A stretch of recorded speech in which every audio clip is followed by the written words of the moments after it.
In Hollywood, power struggles rarely make front-page news. Deals happen behind closed doors. Scripts get rewritten at midnight.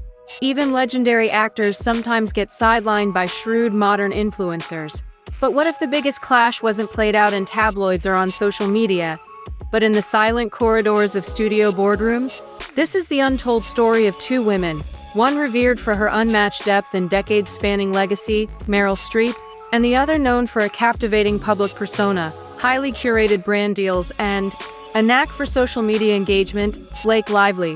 When these two stars collided on a Netflix project that promised critical glory, the real drama erupted far from the cameras. Hidden rivalries, strategic marketing campaigns, and a few accidental leaks changed everything. By the time the dust settled, only one of them stood with her reputation intact, while the other walked away chasing an image that might never fully recover. But to truly grasp how a seemingly quiet conflict escalated into a cautionary tale for the entire industry, we have to start at the moment everything seemed perfect.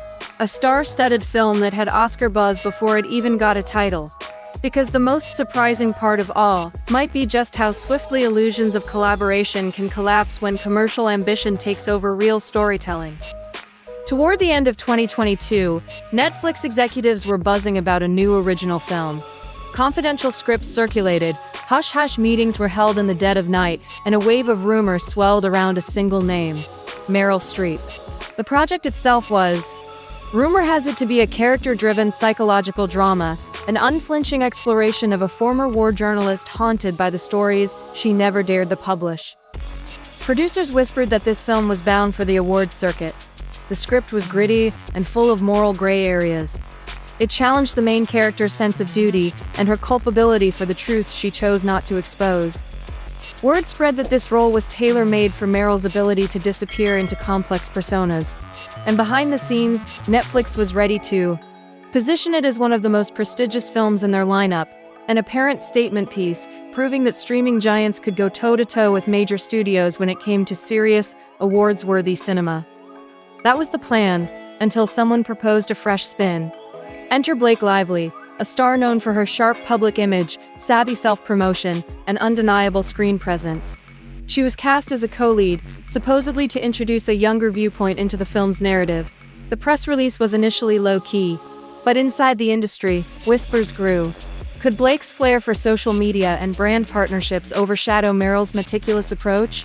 Some believed it was a savvy marketing move. Netflix tapping into two distinct audiences. Others suspected it was a risk, but on paper, it seemed workable. Meryl Streep, the grand dame of cinema, and Blake Lively, an established star with a fervent following, teaming up for a weighty drama. What could go wrong? At first, everything looked promising. The writing was strong, the directorial vision was bold, and both leads seemed aligned. But as insiders would soon discover, success in Hollywood isn't only about acting chops, it's also about who controls the narrative. Shortly after Blake signed on, a curious development surfaced: producer credits. No one batted an eye at first. It isn't unusual for big-name actors to secure producing roles, especially if they've got their own production companies or a proven record behind the camera. But this time, the tension started simmering almost immediately. According to one anonymous Netflix development staffer, Blake's new producer title came with creative notes that reshaped entire scenes.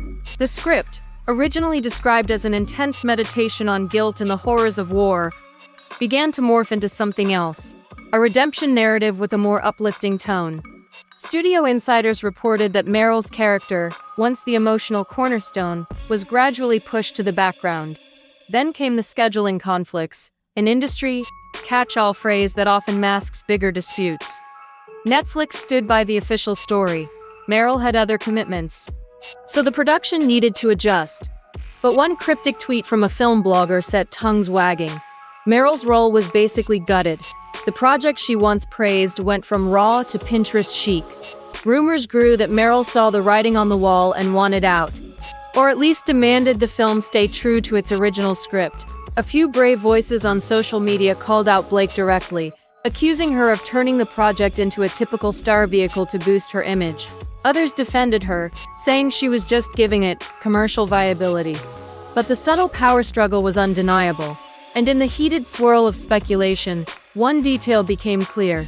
Meryl was no longer the film's main focus. Behind the scenes, Blake had more than just a movie on her plate. She was building a multi-pronged brand empire that threaded fashion, lifestyle endorsements, and social media influence into a single unstoppable force. The real flashpoint occurred when Chanel, one of the biggest luxury fashion houses on the planet, entered the picture. For months, whispers suggested Chanel was quietly courting Meryl for a special legacy campaign. She'd been spotted wearing vintage Chanel at a European film festival, fueling rumors that the brand wanted to showcase her as an icon of enduring elegance. But then, something happened. Practically overnight, official announcements declared Blake Lively as the face of Chanel's upcoming Women in Cinema campaign, referencing exactly the same angle. Insiders believe they'd approach Meryl with timeless artistry, female empowerment, cinematic history. The pivot was jarring. While the mainstream press reported it as a natural fit, Blake was well known for her style. The chatter in Hollywood told a different story. People suspected that Blake leveraged her Netflix partnership to sweeten the Chanel deal. After all, synergy between a brand and a star can skyrocket engagement. Meryl, when asked in an offhand moment if she was ever approached by Chanel, replied simply, "I don't do campaigns. I tell stories." That single line set social media ablaze. Industry watchers and ordinary fans alike saw it as a direct shot at Blake's brand-centric approach. Was Meryl annoyed that the brand had effectively passed on her? Or was she making a statement that she wouldn't commodify her roles for a fashion label? Possibly both. However, the main takeaway was clear. Meryl remained unimpressed by the conflation of marketing and serious art, while Blake was leaning all in on that exact strategy.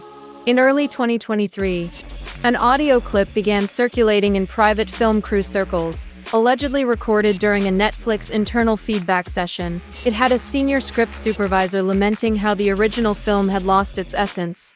The voice, etched with frustration, claimed, "This was supposed to be about silence, guilt, and the pain we carry from the stories we hide. It got turned into a star vehicle." Meryl left when she realized that. Although the clip was swiftly taken down from most platforms, transcripts of it spread like wildfire. That was the first time the public got near confirmation that Meryl's departure wasn't just a matter of scheduling, but a fundamental clash of visions. Suddenly, fans and critics had more ammunition for heated debates. Some argued that it was Blake's right to shape a film she was co-producing. Others blasted her for overshadowing Meryl, an actress synonymous with authenticity, merely to pump up a polished piece. Redemption arc more in line with Blake's curated feel-good image. Around the same period, Meryl made a rare speaking appearance at a director's build panel.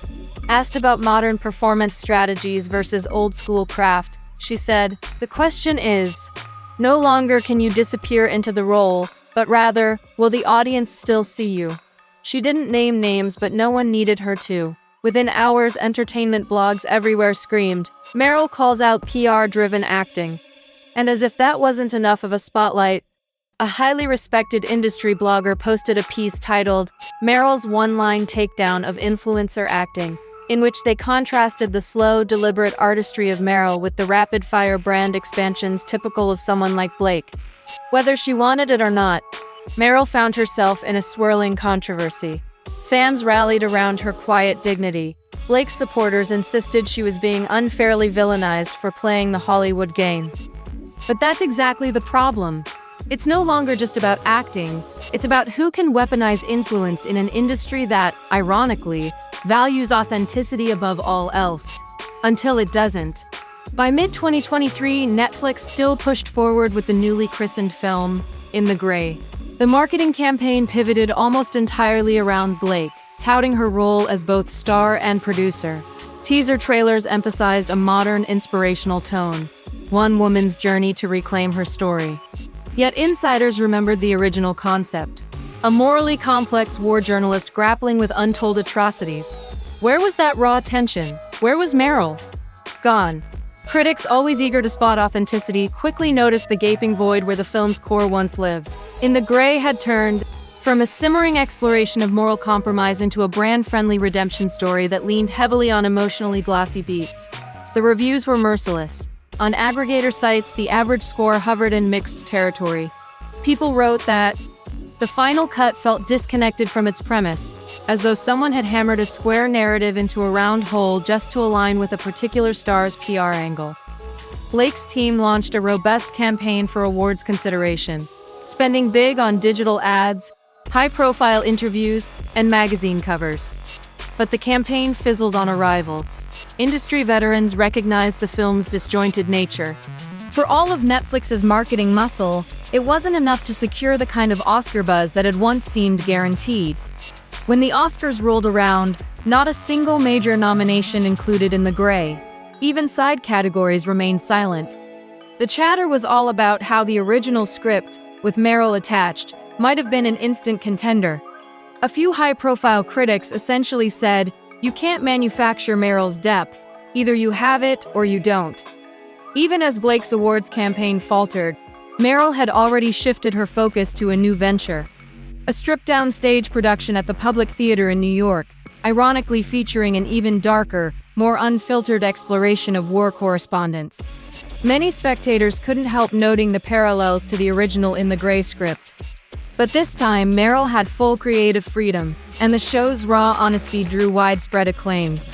Then, as awards season concluded, rumors circulated that Meryl was in talks with A24 for a full-length drama. Sure enough, official announcements landed in late 2024. Meryl would star in a two-woman psychological film, an intense study of grief, memory, and forgiveness. Her co-star? Florence Pugh, a celebrated actress known for her fearless performances and anti-PR persona. If anyone wanted a sign that Meryl was doubling down on authenticity, this was it. Social media lit up with excitement, seeing Meryl and Florence, two powerhouses from different generations, teaming up for a project that promised no glossy marketing gimmicks, but real, gritty character work was a dream come true for cinephiles. In stark contrast, Blake's Instagram teased new lifestyle content, more brand tie-ins, and an overall vibe that suggested a pivot from serious actress back to Hollywood influencer. In the eyes of many, Meryl had quietly reclaimed the narrative, reminding everyone that true artistry can't be overshadowed by marketing alone. Despite the high-gloss sheen, Blake's brand empire took hit after hit. Chanel pulled a soft withdrawal, quietly replacing Blake in a subsequent campaign with Cate Blanchett. Casting rumors that once attached Blake's name to indie darlings went nowhere. Directors allegedly sought out less controversial leads. Even the tabloids, which once adored Blake, seemed tired of the relentless PR push. Then came rumblings of legal turmoil. A producer from a separate project filed papers accusing Blake's production arm of contract manipulation and overshadowing the creative process. Nothing was proven, and details were sparse, but the implication was clear. This wasn't just an isolated incident tied to In the Gray. It appeared to be part of a broader pattern. People began to question whether Blake's hustle to maintain her brand was overshadowing her capacity to collaborate in good faith. And perhaps the most unexpected blow came from someone close to her. While promoting an upcoming project, her husband, Ryan Reynolds, gave a podcast interview and was asked about creative interference in Hollywood. His answer was measured, but telling. Sometimes silence is complicity, and sometimes it's self-preservation. He didn't mention Blake by name, but fans speculated he was alluding to the swirl of controversies around her.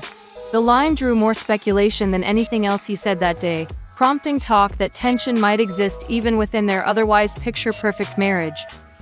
By 2025, Meryl Streep stood before a packed auditorium at the Cannes Film Festival to present a Legacy Award. On that stage, she delivered a speech that was both elegant and searing. "I've watched stories stripped of truth, edited into self-promotion, repackaged for trending headlines. I've stayed quiet. But we owe more to the women outside this room. Tell the story, not the brand." The moment was electric. Footage of Meryl's speech flooded social media. Tweets with short video clips garnered millions of views and hours. A-listers and emerging talents alike reposted it, thanking her for championing authentic storytelling. While Meryl re-emerged in full force, a living legend who refused to compromise her integrity, Blake's opportunities quietly dried up. Projects that once would have jumped to cast her seemed wary. Her brand deals no longer landed with the same fanfare. When Meryl finally gave an extensive interview for a European arts magazine, she famously observed, "When a story no longer reflects the truth, It becomes branding. Branding can be profitable, but it can't be profound. That quote resonated far beyond the magazine's niche readership. And what of Blake? She pivoted into a quieter mode, focusing on lifestyle expansions that didn't require the scrutiny of critics or the awards circuit. Her name, which had once been a staple of red carpet breakdowns and people's best dressed lists, now appeared less frequently. If there's one lesson from this entire saga, it's that quiet removal can speak louder than any public feud. Meryl never launched personal attacks. She never posted a single unkind statement on social media. She just let the work and its absence do the talking.